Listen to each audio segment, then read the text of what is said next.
Hello, this is Will Binyard, WCB Leather Crafts, and now I'm going to show you in this video how to make a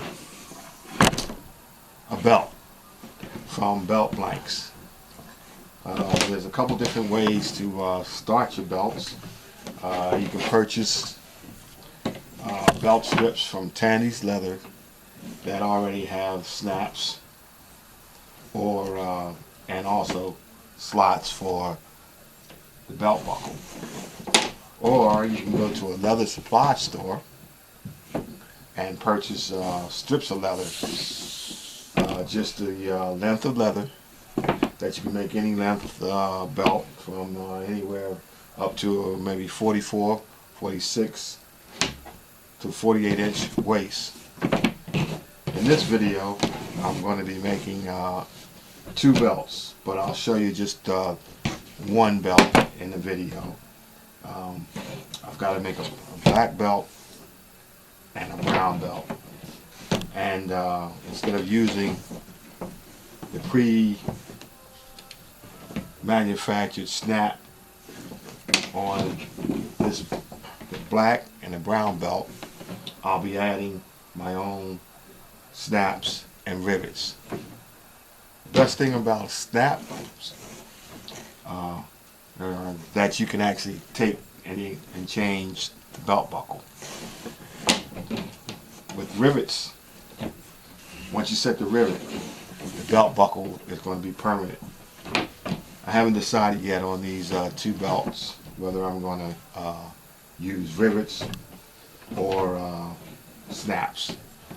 I'm leaning toward rivets on the black belt and possibly snaps on the brown belt.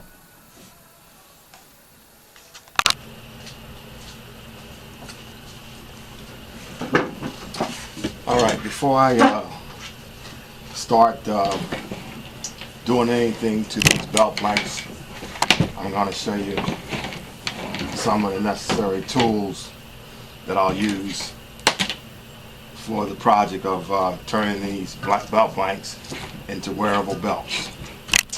I've got the tools laid out, kind of grouped together. These tools here are cutting and punching tools. This is a rotary punch for punching holes for the belt buckle. This here is a rivet and a snap setting tool that I'll use to set these rivets to hold the fold on the buckle. Of course, you need measuring devices. So I've got a small ruler here, tape measure, got a yardstick over here, metal yardstick, and I've also have a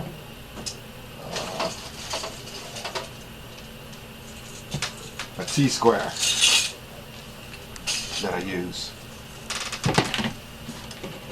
Moving on down the line, more cutting and punching instruments. Here's a rotary blade here. This works great for cutting straight lines, and the blade is pretty sharp. Always remember, when you're not using the tool, slide the guard back up to prevent injury. This here is a slot punch, and what it's used for, it's used to punch slots for the belt buckle tongue. Of course, you need some shears. I've got different size shears. A retractable utility X-Acto knife. Also with this, when you put it down, pull it back into the guard.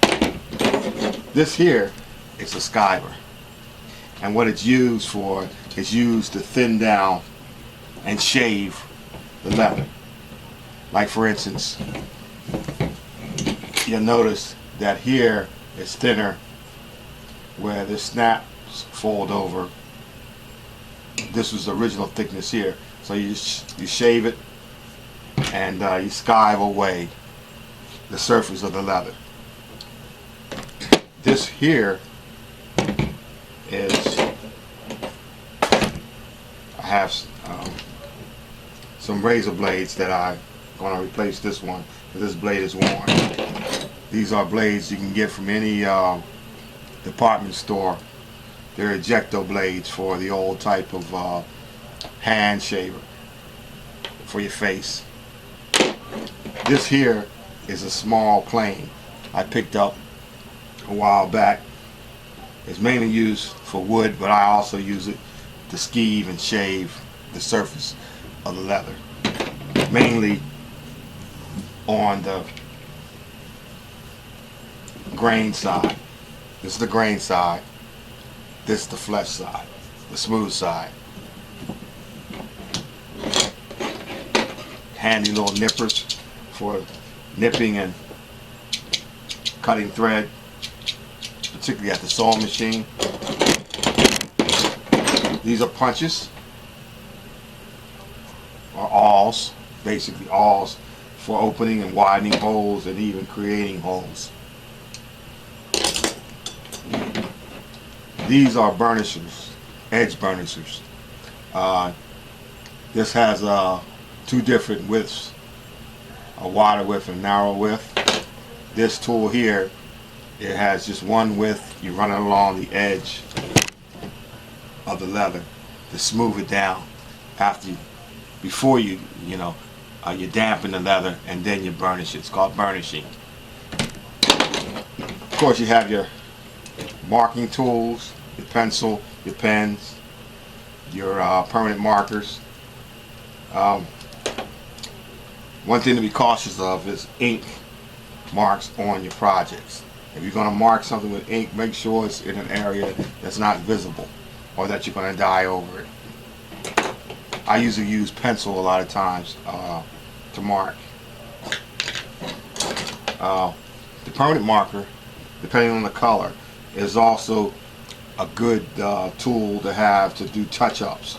Say if this was black and say I had an area here that I didn't want to pull out a whole can of black dye, or I got a nick on it.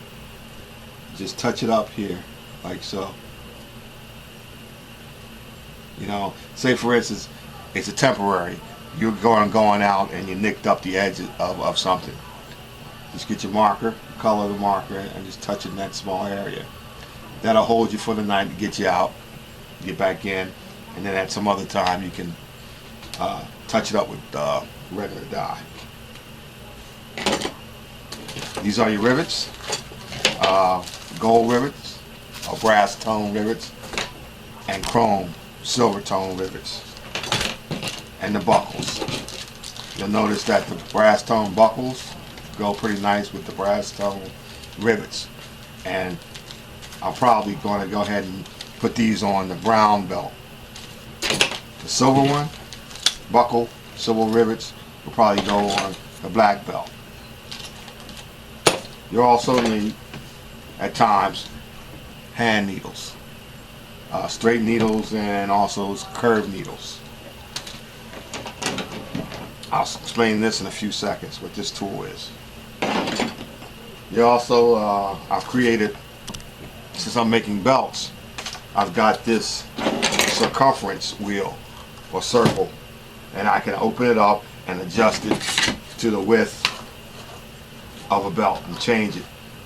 These two belts here are going to happen to be 32-inch belts, from the buckle to the belt holes.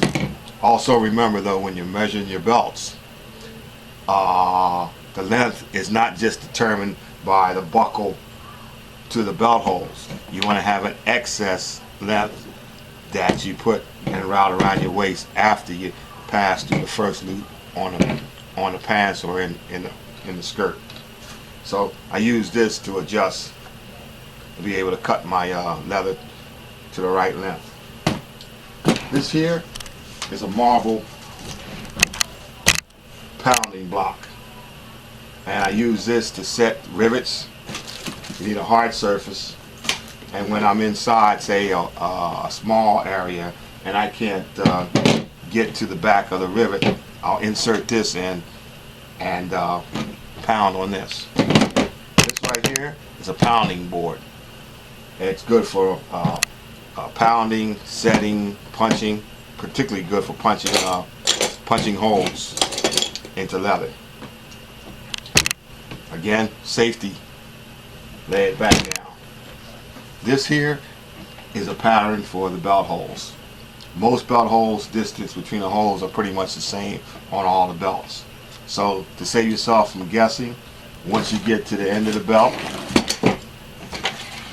just go ahead, lay your pattern down. Doesn't matter whether the belt is wider or narrow, the holes are pretty much going to be spaced the same distance away from each other. These are what's going to change the neutral color of the belt strips to the color of choice. As I said, I'm doing two belts, a black belt and a brown belt. This is Black Dye, a good brand I've been using for quite some time over the years. This is medium brown. After the belt's dyed, then to bring the luster back or the shine, this is finish. These spray on finishes, different types. You know, some dry quicker than others. Some last longer. It depends on what the project is. I try to choose a finish or a sheen that's going to dry and be kind of flexible, able.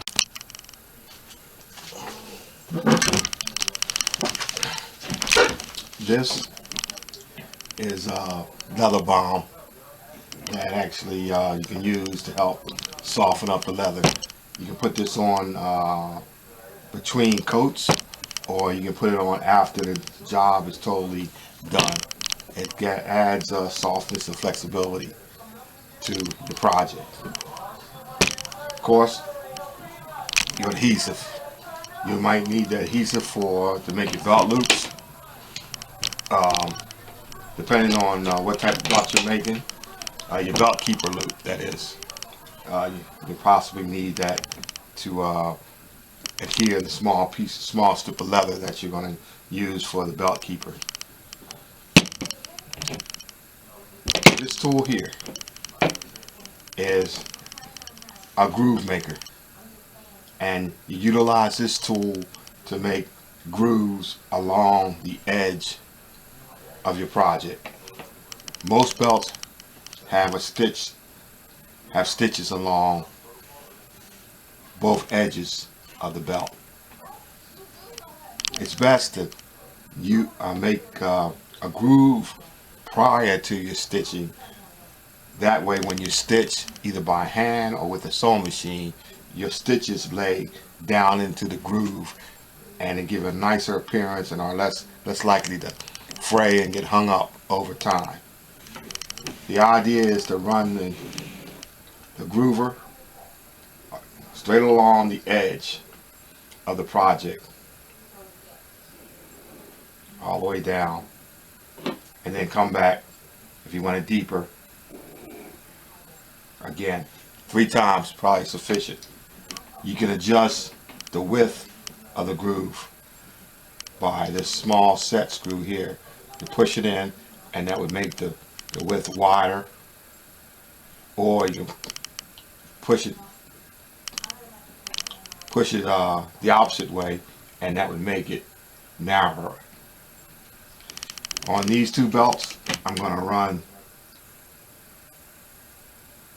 a groove down the edge on both sides. And you just need to flip it around and come down the other edge.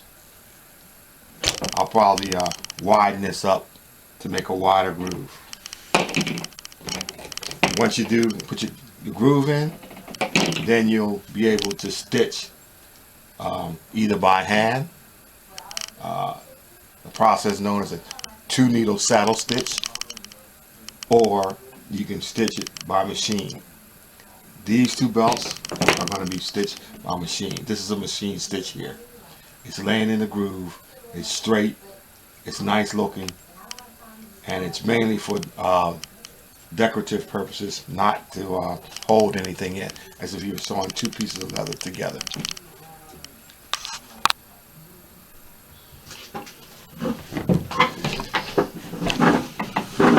Okay, we're going to go ahead and start putting the groove down the length of the belt, starting at the edge and keeping it parallel up against the edge of the belt.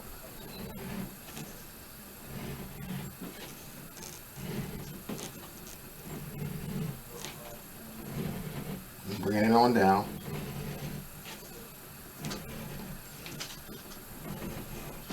Like so.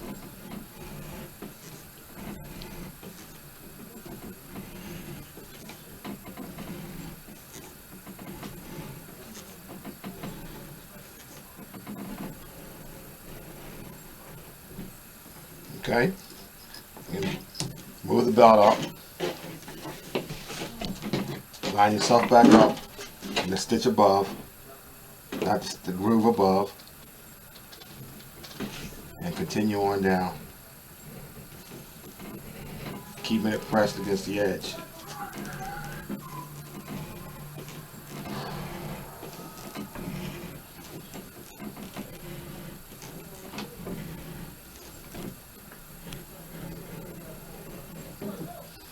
Like so. Keep moving it.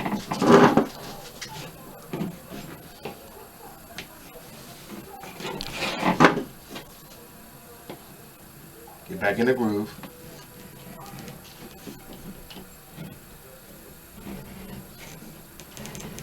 And bring it on down.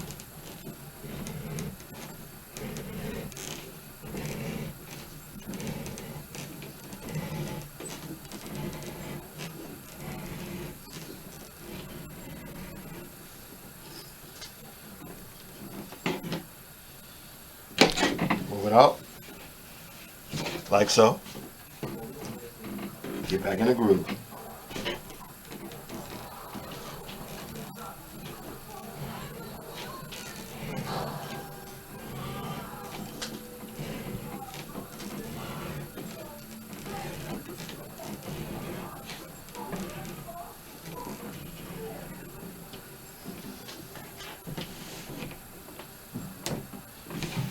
Okay, like so.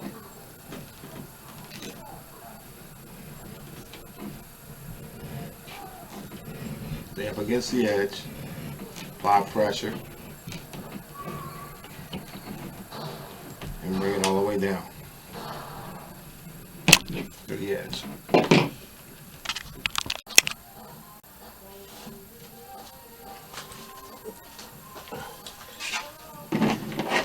Okay, put the grooves on both sides, both edges of both belts with this tool here, the groover. I ran down the groove 2 times. The first time to create it, and the second time to make it deeper.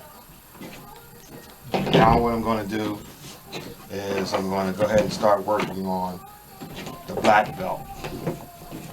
And let's see, I'll have to decide which one I'm going to make black and which one I'm going to make brown. What you want to do is make sure that your leather, when you purchase it, doesn't have a whole bunch of bruises and abrasions, because you have to remember that leather is animal skin, and depending on where the animal was raised at, you know, there's a possibility it could have rubbed up against a fence or barbed wire or something like that, and bruised itself with scratches or nicks. So when you pick your pieces, just look and see if it's even and it doesn't have any abrasions or any nicks. These are pretty smooth, these blanks. I see a little skin tone variations, so that's why I need to determine which one's going to be brown and which one's going to be black. You know, the one that has the more obvious discoloration is the one that you should use to make the belt with the darker color, the black one. So since they're the same width, have the same grooves, I'll go ahead and choose this one here as the black belt. Now what I'll do now is I'll go ahead and start preparing this one for its buckle. So next decision you need to make is, okay, which end are you going to start from for the buckle? So what I'll do is choose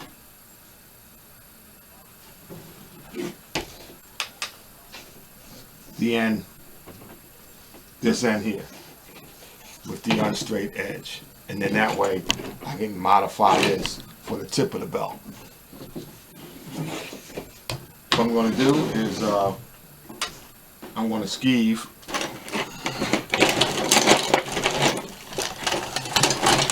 I'm going to skeeve this down with my skeeving tool. This tool here. Okay, so what I'll do is I'm going to mark this with my pencil. I'm going to cut the edge straight here. Get rid of this fret uneven end. So I'll mark where I'll cut it, and then what I'll do is I'll skeeve it back to about this area here, like so. So basically, skeeving is just gradually taking away some of the layers. What I'm going to do is go ahead and replace this blade here. Make it easier on myself to go ahead and start skeeving it down.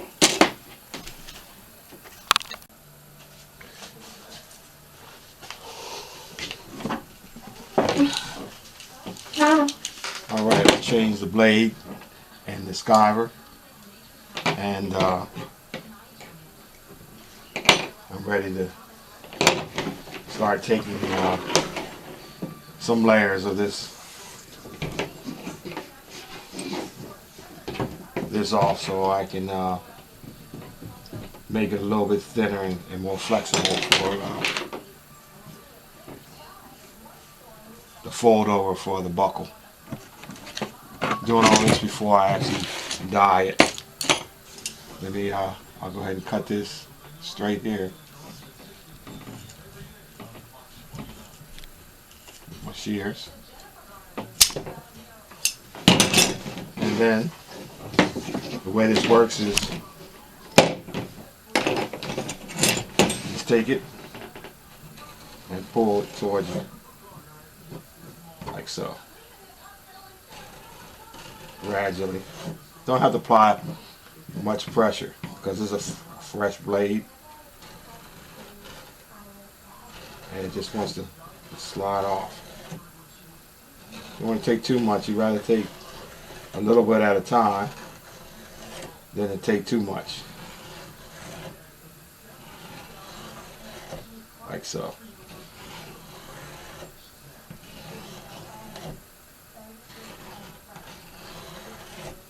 And what it does is it levels it out, and then if there's anything that's uneven at a higher point, as long as you apply even pressure, it will just remove what's higher than what you cut before where you stopped at, like so. Take a look at it, see if it's thin enough for you, flexible enough. It's getting there. Let me just, you don't want to do too much. Take away the strength of the thickness of the leather. So gradually. And you have to be cautious around the edges and the ends, like so.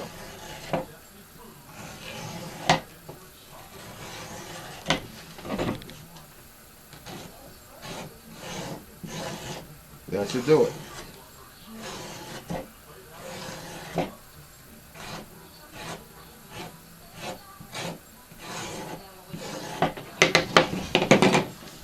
Now the eye might not be able to see that, but your fingers can feel it and see how it's flexible more so than this. This wants to resist. This folds over nice and easy. And just enough for you to get your buckle.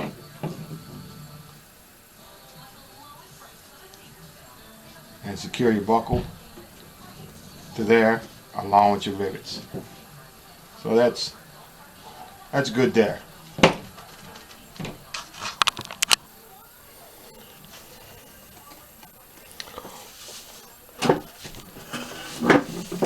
Okay, now we're to the point where we're going to go ahead and dye this belt blank. We're going to dye it black. This the whole length from end to end is about 60 inches long, but the belt's only going to be 30 inches long from the buckle, 38 inches long from the buckle. So I'm going to have about maybe a foot or more left that's going to be dyed black. But I'll go ahead and dye the whole thing, and then I can use the leftover for a wristband, a bracelet, or a choker, or something like that. So I'll just go ahead and dye the whole length of leather black. This leather dye is 5-inch leather dye, and it's dye that I been using over the years for quite some time. It's a water-based, water-based dye that dries fairly quickly and penetrates the oil. Excuse me, penetrates the leather. I've got two open bottles of this dye, and what I'll do is I'm using the older dye for the back of the belt, and the newer dye for the front of the belt. Just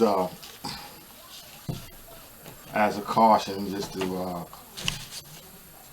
help ensure that I get an even coat on the top part of the belt.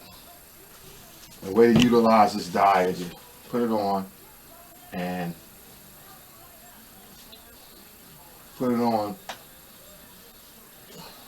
liberally, and you just rub it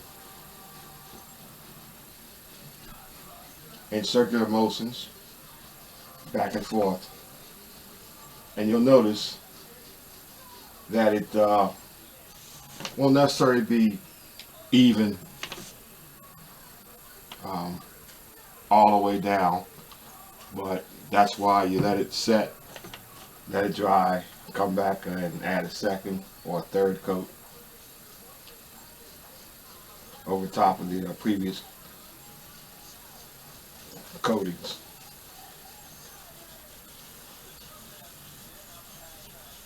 I've already put the grooves in on both sides of the belt. So after the dye dries, 2 or 3 coats, and after I dye the inside of the belt, the back side, then I'll go ahead and do the hole punching for the belt buckle and the adjustment holes for the buckle. But that'll actually be after I run my straight stitches down inside the grooves. So you just continue to rotate and let the dye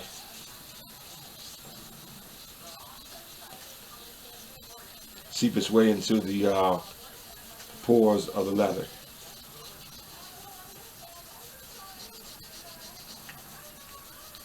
Two to three coats is going to be real good for this belt. And as I said, the length of the blank here is about 60 inches long, but the belt is going to be 30 inch waist from the buckle to the end of the belt.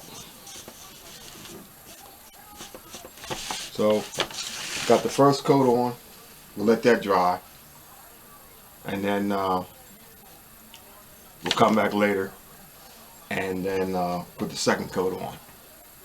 If you notice, it has like a subdued finish on it, and once the three coats are on, I'll put this shine on, and actually come up with a glossy shine, a glossy finish.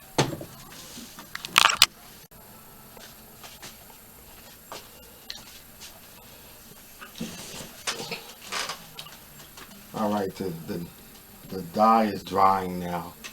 I put 3 coats of dye on the belt blank, and I'll let it sit and dry overnight. The first coat I put on in a straight, slightly circular method. The second coat followed the same method, circular and horizontal. The third coat, I reversed the direction and I came back from right to left in a circular motion all the way down, complete circular motion all the way down. And this should give it an even appearance and smooth black leather appearance.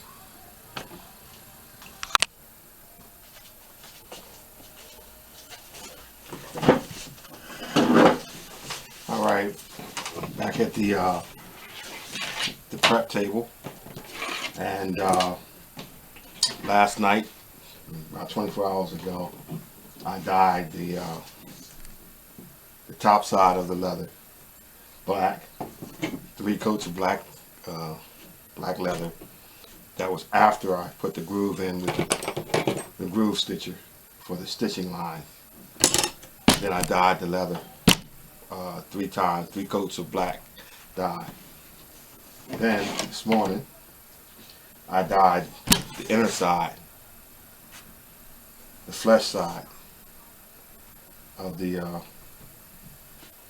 belt. I put 3 coats of black leather on that, and I let that dry. Also did the sides, the edges, with 2 coats.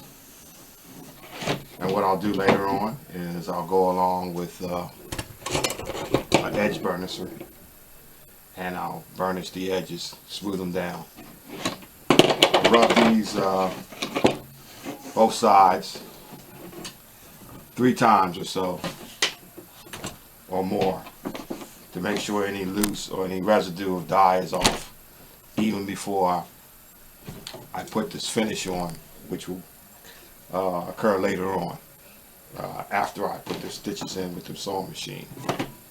Now what I'm doing is I'm getting ready to size the belt to a 38-inch waist. What I've done so far is I cut a piece of leather off to round it off as a nice fold under, and then I'll go back and dye this here, even though it's underneath. Still want to give it a nice appearance. Okay, so I'm just looking at it now. I'm not going to cut anything else off down on the long end here yet, because this, as I said earlier, the length of this is actually from where the buckle would be down here to the end is 54 inches, and the waist that I'm making a belt for this gentleman is 38. So I've got about maybe a foot or so. So right in this area, right about here, is the 38-inch mark. So what we'll do is I'll put the mark here, and I like to make the 38-inch area the center hole on the belt. And then this would be 37, 36, 39, 40. Give him room for growth, or this way if he loses weight. So I'm just eyeballing it now from here, which is where the buckle would be, to approximately the center hole is 38. And then you always want to leave some length for the belt to go through the buckle from this end and go around to the first loop keeper on the slacks or the pants or the skirt if it would happen to be a woman's belt, so that it doesn't just flap out when you catch the first loop. So it's good to add at least 4 inches onto the end of the belt from where the waist measurement would be. A 38-inch waist would be good to leave at least 4 inches, maybe 5 inches, possibly 6 inches. Do your measurement. That way it's better to cut too long than to cut too short. You can always go back and do your second cut, but if you cut too much off, you can't put anything back on. It's like getting a haircut. Once it's off, it's off. So what I'm doing now, I'm just looking at it, I'm eyeballing it. I've got this here. This is my waist circumference measurement that I created a while ago. And currently, the measurement on this is approximately 40 inches. So when I'll check, that's 40 inches. Let me see with the tape measure stretched out where 40 inches would be. Should be 2 inches past the 38. 2 marks. And there it is. That's 40. So I'm close. I'm on. There's the center mark right there for the 38. And there's the 40 circumference. Okay. I'm going to add 6 inches. 38 and 6. 39, 40, 41, 42, 43, 44. That'd be 44. I'm looking at that. I'm eyeballing it. From here, that's 38. And that leaves 2 holes and some excess. So 44 is about right. So what I want to do is I'll cut there. Right now I'll just go ahead and put a little mark at 44. And then I'll go ahead and cut the belt in to the 44.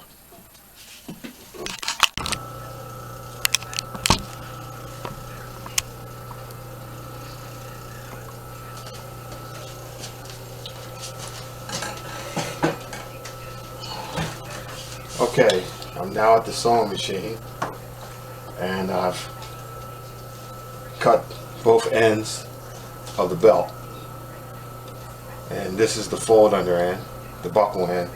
This is the tip of the belt. I'll dye this later on. Now what I'm going to do now is sew down these grooves I placed in the belt. Notice that I haven't put the finish on yet because I'm going to save that for after I do the stitches, just in case I make a scratch mark or something on the leather. I can always go back and touch it up as long as the finish is not on. Once the finish is on, it's sealed. So I'll save the finish for everything. I'll just spray the finish over the stitches when I spray the belt. So go ahead and we're gonna go ahead and get everything lined up here. And as I said earlier, always give yourself slack so the thread doesn't pull back out through the eye of the needle. And also always ensure that your needle is up away from the pressure foot so that you don't inadvertently scratch your leather piece. Start as close to the edge as possible, even though this is going to be underneath the belt buckle. Start as close as you can to the edge. Bring your first stitch down into the leather. Line everything up and start your stitch. Staying in the groove.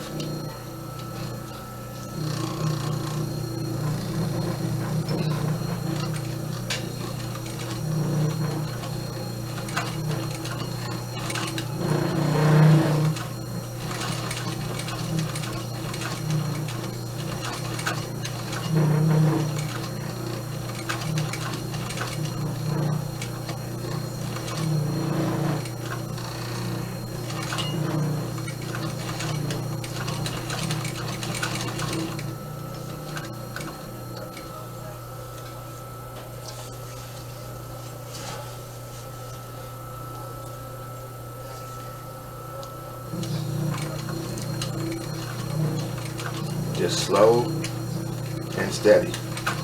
Let the machine do the work. And just use your hand as a guide. It wants to pull straight, so let it pull straight and you just line it up.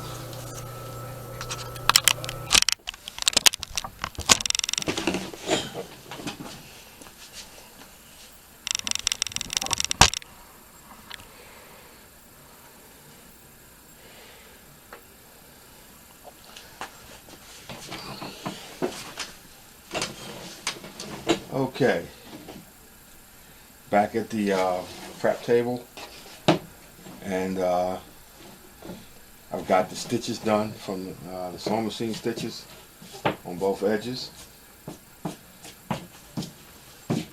I've done a trial run, a test run on a sample of the sheen. That's just one coat I sprayed on. I'm pretty happy with that. Nice and flexible.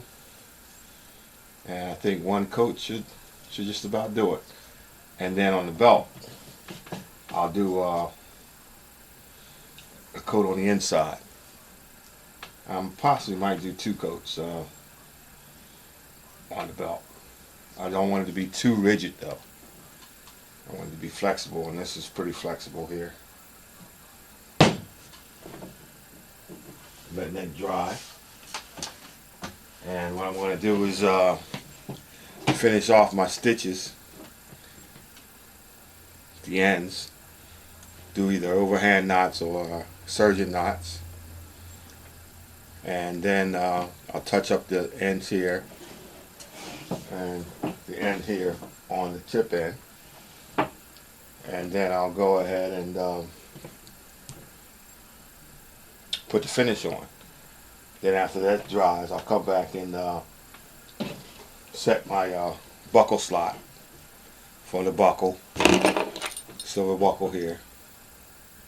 And after I secure the buckle with these silver rivets,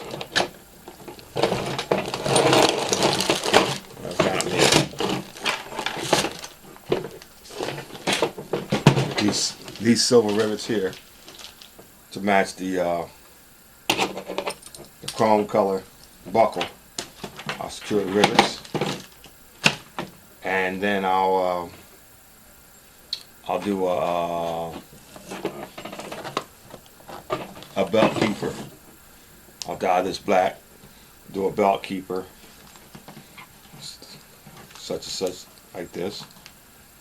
I'll do that actually before I set the rivets for one here, and I might just do a floater belt keeper here. Gives it an extra kind of custom look. I'll do that, and I'll finish up with burnishing the ends, and probably buff it with a soft cloth, and then that should be it.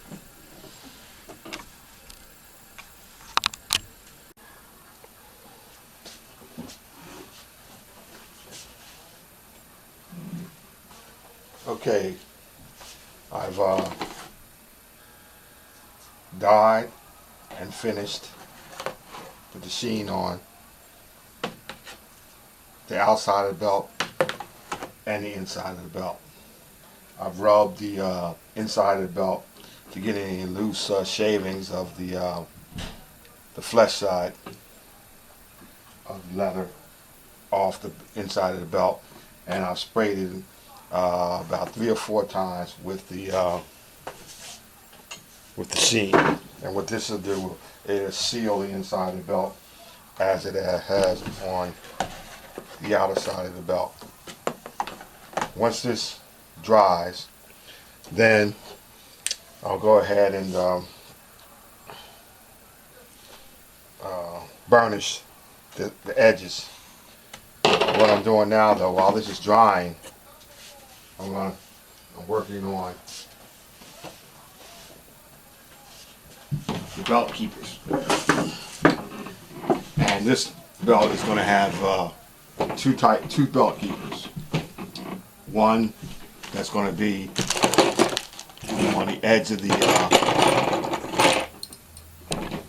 the belt by the buckle, like so. This is a sample width of leather, so I get an idea of what the finished belt will look like. So what's going to happen is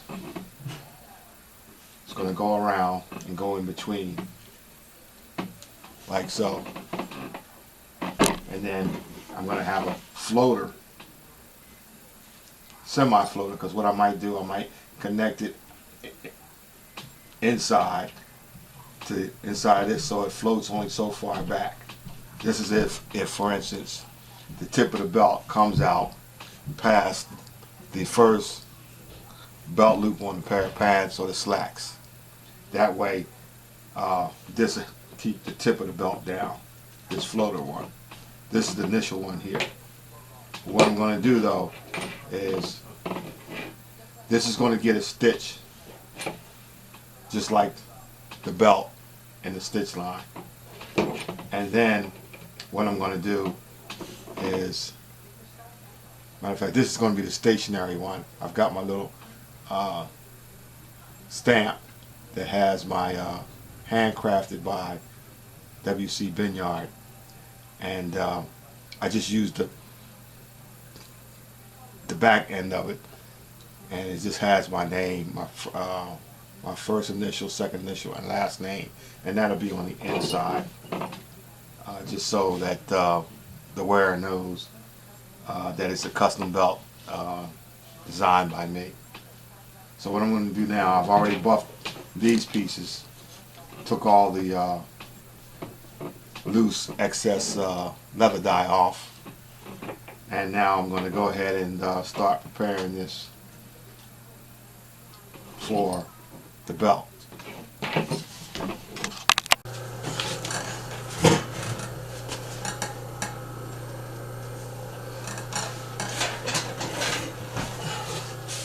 Okay, I'm back at the sewing machine, and what I'm working on now in this step are the 2 belt keepers. This is my sample belt strap. So I got an idea of how the buckle and the belt keepers will be placed. What I want to do is give these two belt keepers a machine stitch in the groove, just like I've done on the belt and on the sample. What I want to do though is I don't want to interfere with my stamp, my initials, my last name. So what I want to do is I'm going to run a stitch from here to here, because on both sides, because what I'm going to do is to secure this, I'm going to punch holes with my hole puncher and stitch it instead of putting a rivet on, because if I put a rivet here, the rivet's going to come through my name. On this one, I'm going to stitch all the way around because I can put a rivet on. I'm going to stitch all the way the whole length from both sides. So let's go ahead and do the one here, like so. Pull this off some bobbin thread, needle thread, bobbin thread.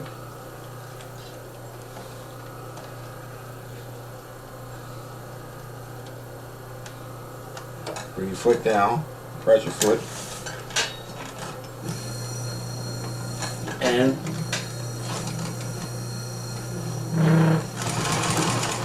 sew in a groove.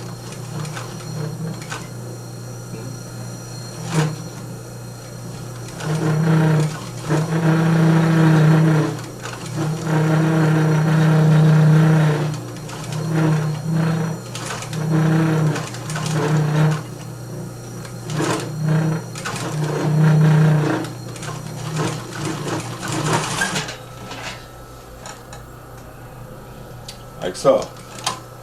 And then do the same thing on the other side, and then on this piece here, partially.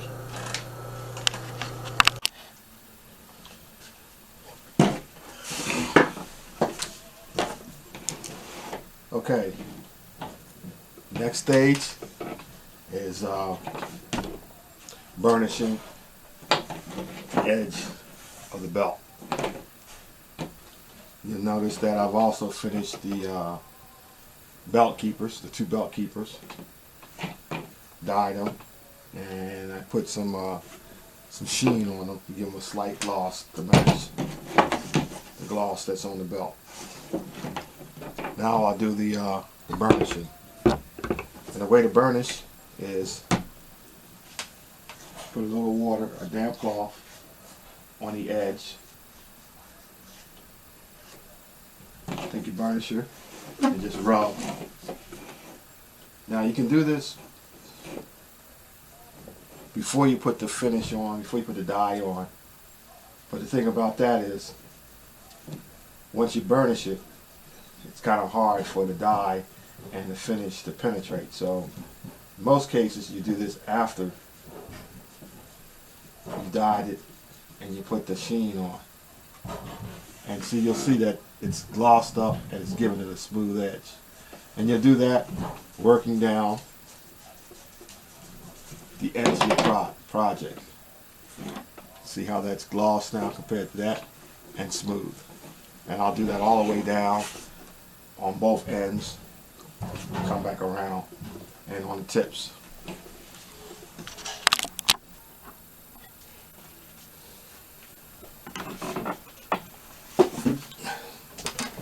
Alright, the edges and the ends have been burnished. So you notice they have a nice and smooth finish on the edges. Now I'm going to make the slot for the buckle tongue to come through. I've already got it marked. I've got a puncher here. It's a slotted oval punch versus a round one that I'll use for the belt holes. So what you want to remember is you want to pound on a hard surface, but you want a small surface underneath the project you're pounding your punches in, so that you don't damage the ends of your punch. So if I was to punch the hole on the marble block, constant coming through the leather onto the marble block would cause the punch, the chip, to go dull. So just remember that you're punching your hole on something that gives on top of something that doesn't give. To line it up, I just need one punch, one hole here.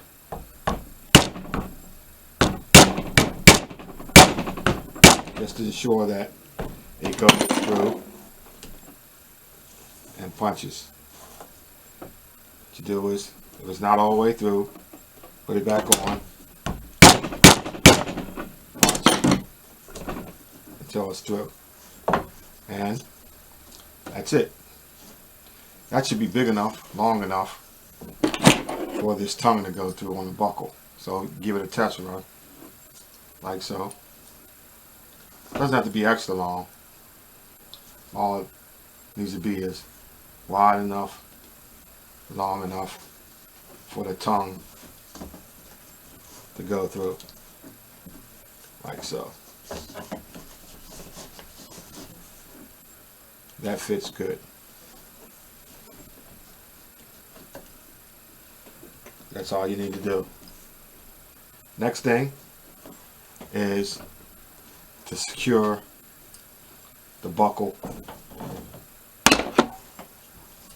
to the belt.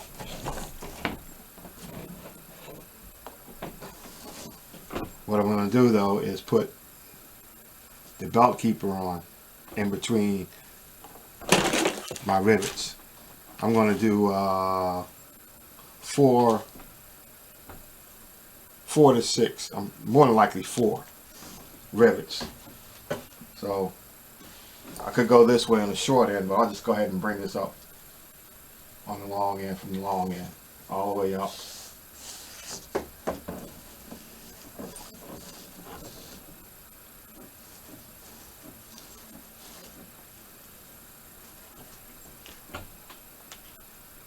To there.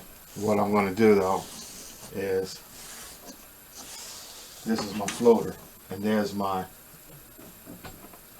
name. So since this is going to be in between the end of the belt and the belt, I'm going to use this one that doesn't have my name. It's good to mark your work if you can. Not in an obvious place, like say for instance like a big logo on the outside of a bag, because some people don't like to wear items with words and written all over, or names. So put it somewhere discreetly, but that the wearer would know that it's customized and by who it's customized by. Okay, so this one here, this is my floater, and this one I'll just, matter of fact, I might make it a permanent floater, meaning that a thin piece of leather here, and that it'll slide down enough without falling off. I'll make that decision a little later on.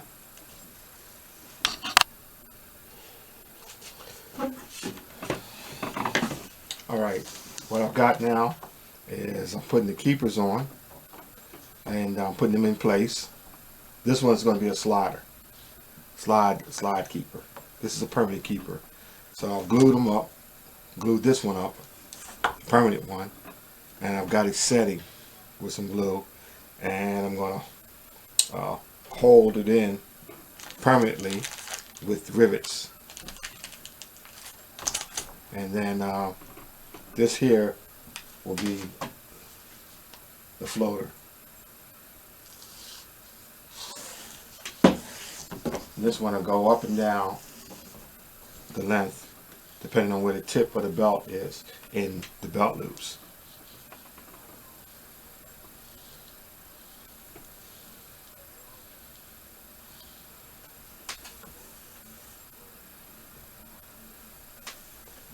We'll leave that there.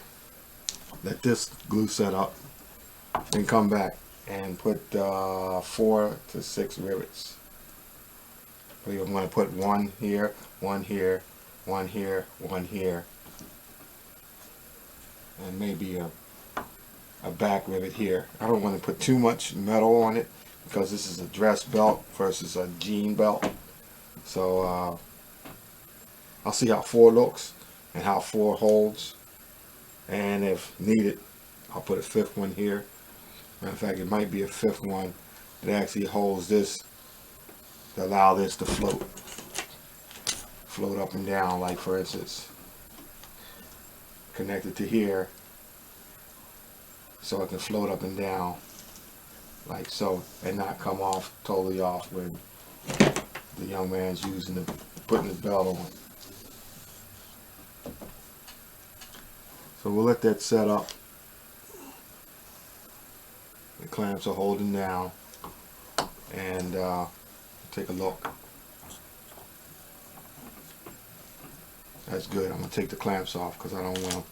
Yeah, that's good. That's good. I'll take the clamps off of this too, and just let the glue set. Because I'm gonna hold. It's gonna be held down with rivets anyway. And we'll leave that like that. Don't want to put any extra marks on the leather.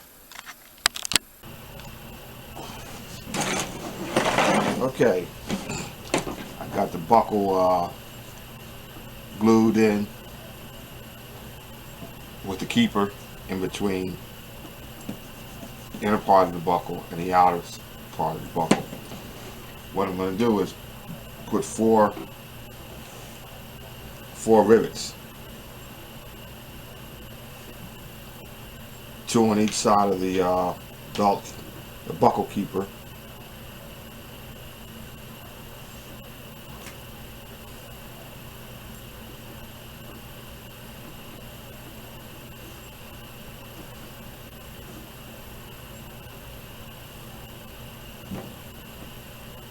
Like so.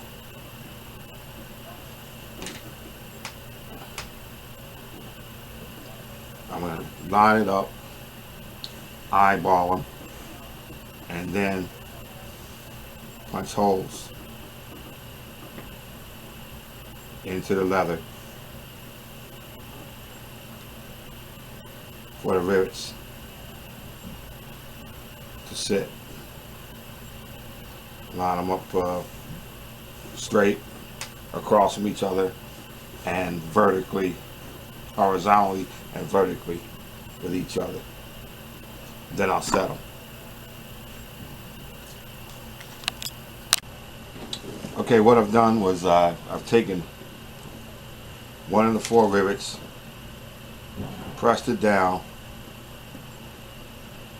and made my mark for where the hole will be punched. And then everything else, the other 3 will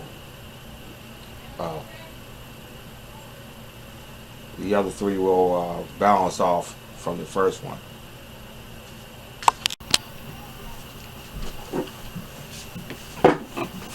Okay, now it's time to start setting the rivets. I've got one of the holes marked for where one of the 4 rivets will go. That's going to be the rivet that sets the line up for the other 3. Here are some of the tools that you'll need for setting rivets. You'll need something to mark the hole for where the rivet is to go. If you don't use the rivet cap itself to mark, that's what I did for the first one. After you get the hole marked, or where you want the rivet to go, you have to press or punch a hole for the rivet stem to fit through. Then you'll have to set the rivet. There are different types of rivets, and there's different types of bases to set your rivets. This is a two-sided, two-headed, smooth surface rivet. So the bottom of the rivet would go in this concave area, and then this setter is concave to hit the rivet, to fit around the cap of the rivet without damaging it when you hit it with the hammer. There's some rivets that have a hole in the bottom that sits on the rivet base like so and goes underneath, and then the cap is set from the top. This is not one of those rivets. This rivet here gives you your projects a much cleaner and professional look, because either side could be looked at from top or bottom, and you don't see the bottom of the rivet because they're the same. This tool here, you hardly ever want to use this, but there's times when rivets won't set straight, so you'll have to pull the rivet back out and get a new rivet, set it back in the same hole.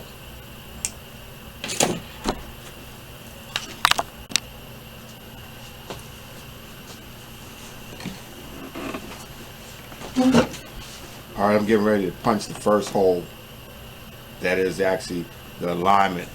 It's going to be the alignment rivet. So I've got 2 layers of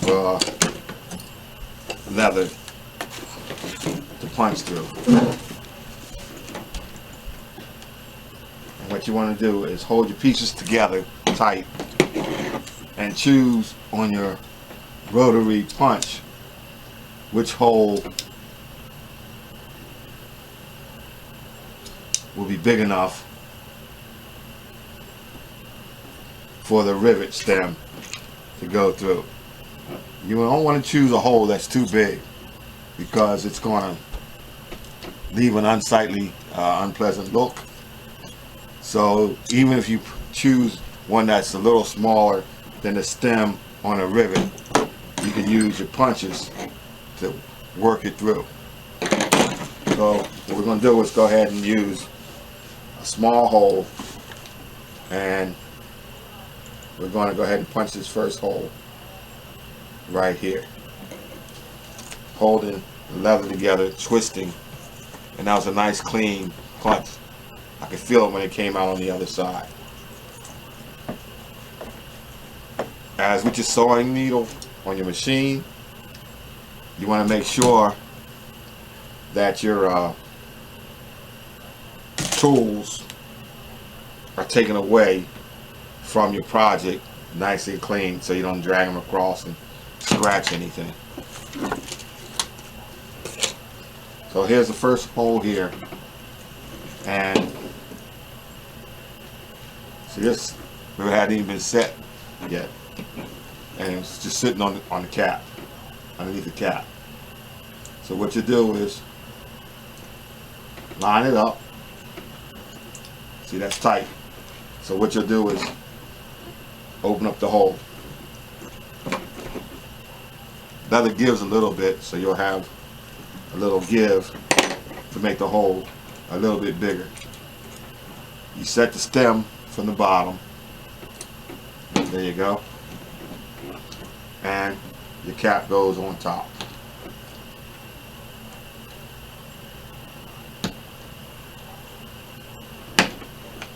Like so. And that's the way it's going to be. Then you take your tool It's sitting down in the concave area, and you're going to take this tool here and knock the two together. As I said before, when I'm punching or stamping, setting rivets, setting snaps, you put it on a surface that's hard, that won't bounce back, like so, and a pounding board.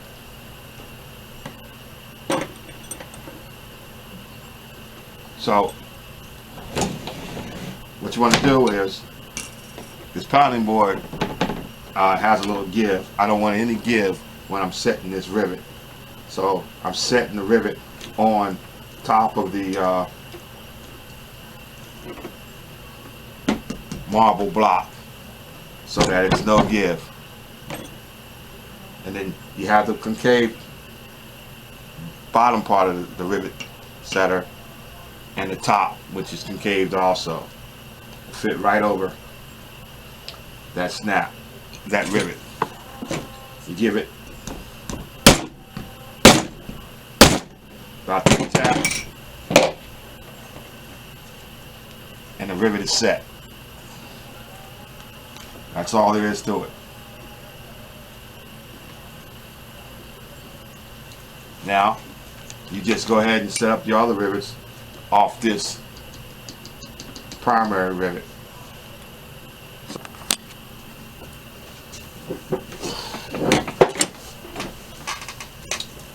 Okay, the rivets have been set. The 4 rivets. The secure, the buckle secure, the belt keeper secure, the floater is on the belt. Next thing is to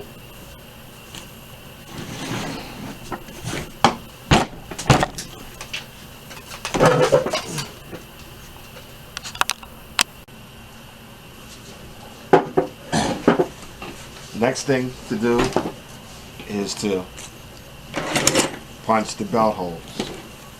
As I said, this is a 38-inch waist,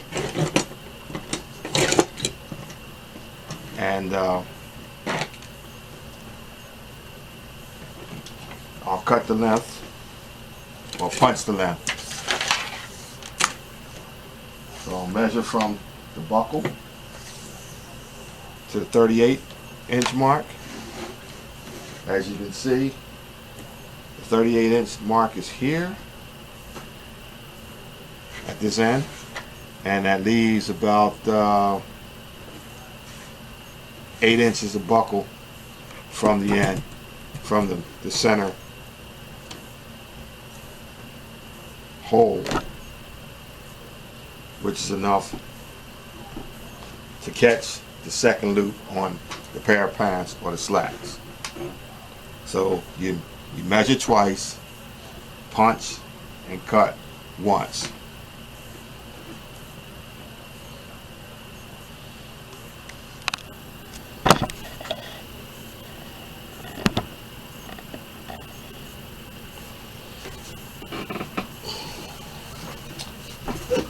Okay, I've got the tape measure stretched out along the length of the belt. I've got my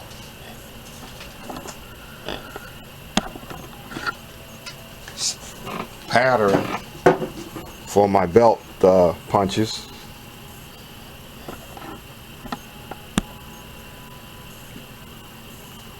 Laid out. And the 38 inches would be to the center of the 5 holes that I've got for the belt. So you take your pencil and you mark your holes. It's a center hole.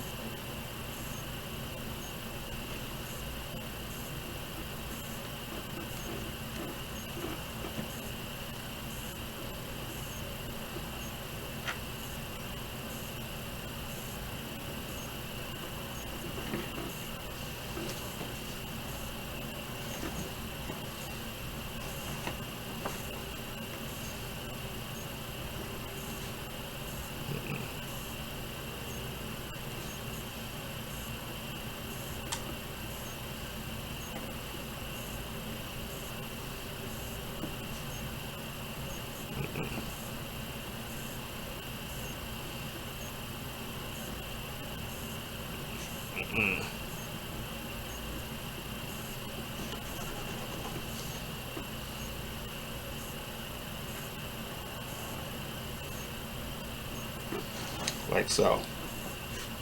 Okay, you measure it, but you eyeball it also. Okay, and those are the 5 hole marks there in the center of the belt between the two stitch lines. What you do is you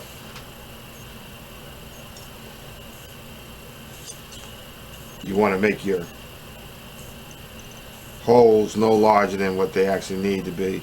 So start off with the small hole punch. Press your center hole like so,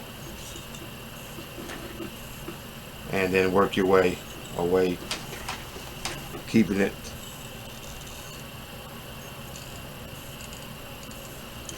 on the line.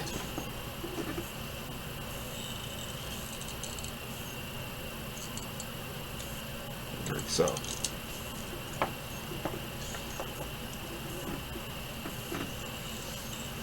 And then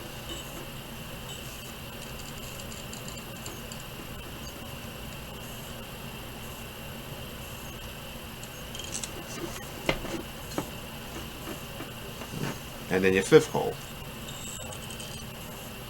Like so. Eyeball on it.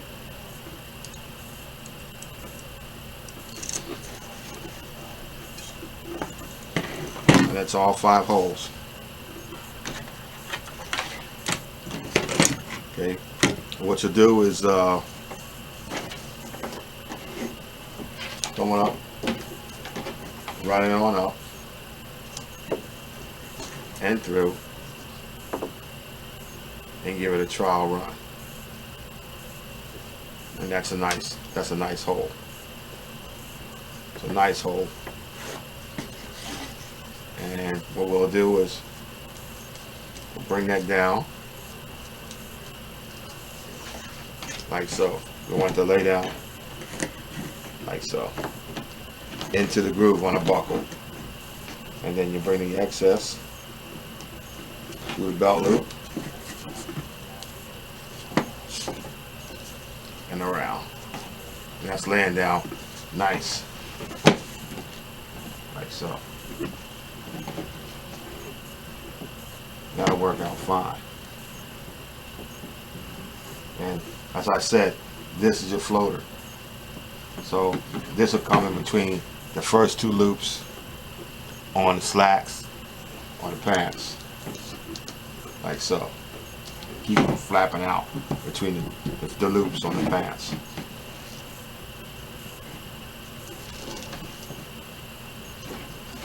And that's it.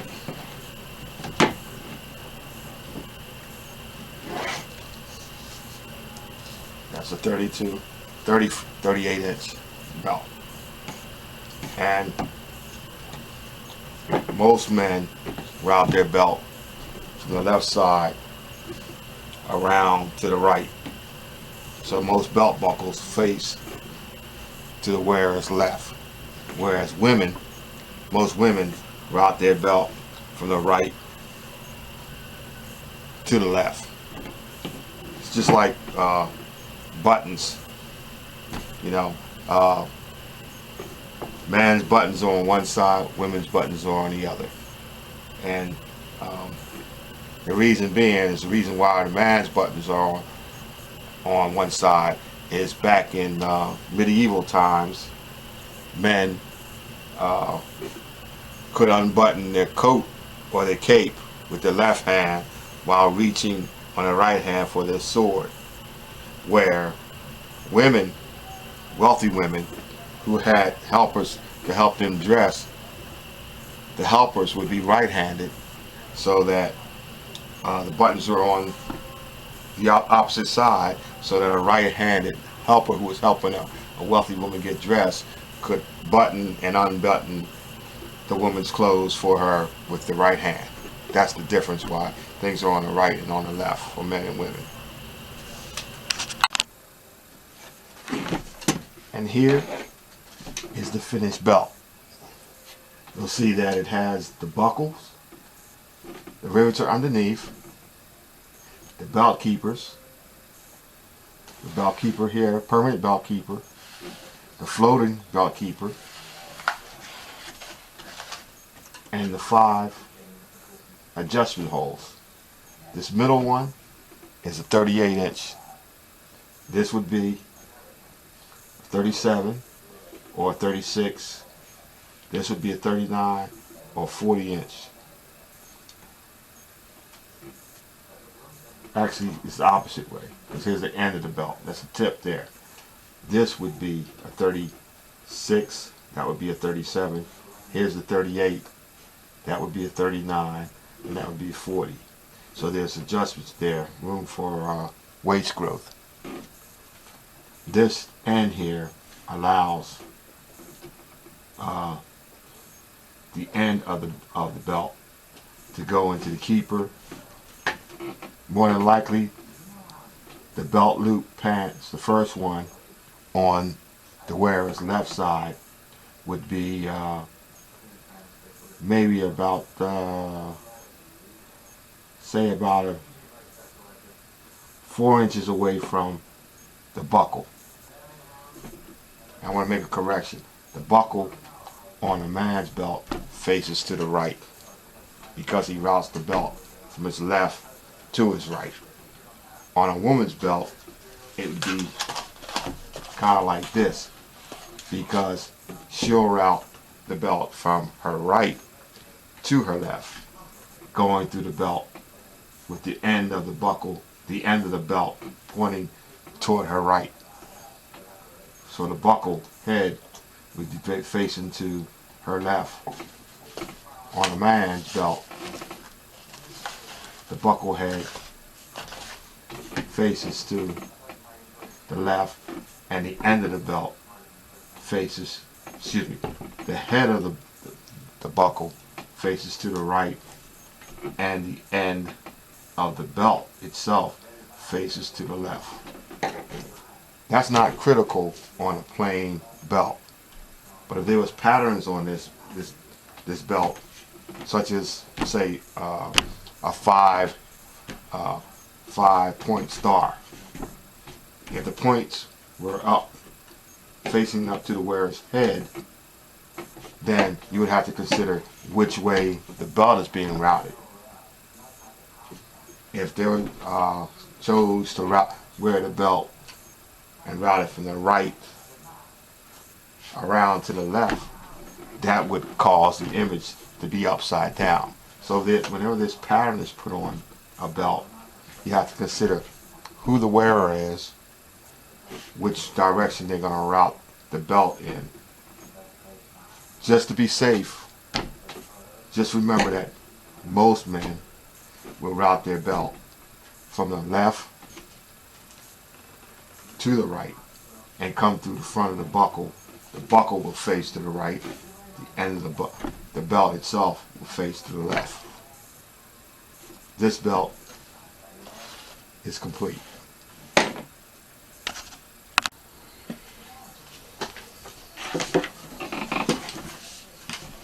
Okay, the belt has the buckle securely on, held with 4 rivets. The rivets lock the permanent belt keeper in place. There's a floater belt keeper that will float up and down the length of the belt as the wearer has it on, in the event that the first belt loop on the pants or the slacks is closer to the belt buckle and the end of the belt doesn't get to the second belt loop on the pants or the slack. You have this keeper here to help hold the flap down, to keep it from flapping between the 2 belt keepers on the slacks. This belt is a man's belt, and most men route their belts from the left side around to the right and come into the front of the belt buckle, whereas the belt buckle faces to the wearer's right. The end of the buckle belt itself faces to the left and goes through the first belt keeper on the pants. Most women route their belts from the right to the left, like this, in the opposite direction, meaning that it goes around from the right side and goes through the belt buckle to the right. So the front of the belt buckle on a woman's belt most likely will face to her left, with the end of the belt facing to the right. This is not that critical on plain belts, which direction it's routing, because there's no pattern on the belt itself to show which way it's routed. You can tell, by looking at the belt buckle on any person and tell, okay, what direction is that belt buckle facing? If the belt buckle is facing to the right, to the left, then what they did was they routed that belt around the right side of the waist and came in through the front of the buckle. This is a man's belt. So a man's belt goes around from the left, most men's belts, as I said, and comes into the front of the buckle from the right. Now, for example, if this belt had a pattern on it, say for a man's belt, a 5-point star. If the star you want it facing up to the wearer's head was put around the belt and it was routed from the left around to the right, the star would be in the right position. Now, if that person chose to route that belt from the right to the left, that image would be upside down. So that's what needs to be taken into consideration when you put patterns on belts. Consider who the wearer is, whether the pattern has an image that has to be right side up or right or up or any direction. You have to consider that. Plain belts, it doesn't matter. It's just the user's option. Point the belt to the right. The belt was routed to the left. Point the buckles to the left. The belt was routed to the right and through. This men's 38 size waist belt is now complete. It has the 5 standard holes that I punched in. The 38 length is the center hole, and these other holes are adjustment holes, will allow to size the belt up or down. For instance, with the center being 38 inches, this would be tight in the belt. That would be a 37-inch waist. That would be a 36-inch waist. If the wearer gains weight to loosen the belt, going toward the end of the belt itself, that sizing would be a 39, and that would be a 40. So it allows the wearer to adjust due to weight loss or weight gain. And that's why it's good to leave some excess on the end of the belt when you make the belt. Don't cut it too short, because it's either going to end up uh, looking uh, uh, unpleasant, because you've got one little stub left on the end of the belt and nothing, and it'll be between the buckle and the first belt loop on the pants, so the slacks. So give yourself some slack, you know, 4 to 6 to 8 inches extra from the sizing hole, especially if you're going to put an extra belt keeper, a sliding belt keeper.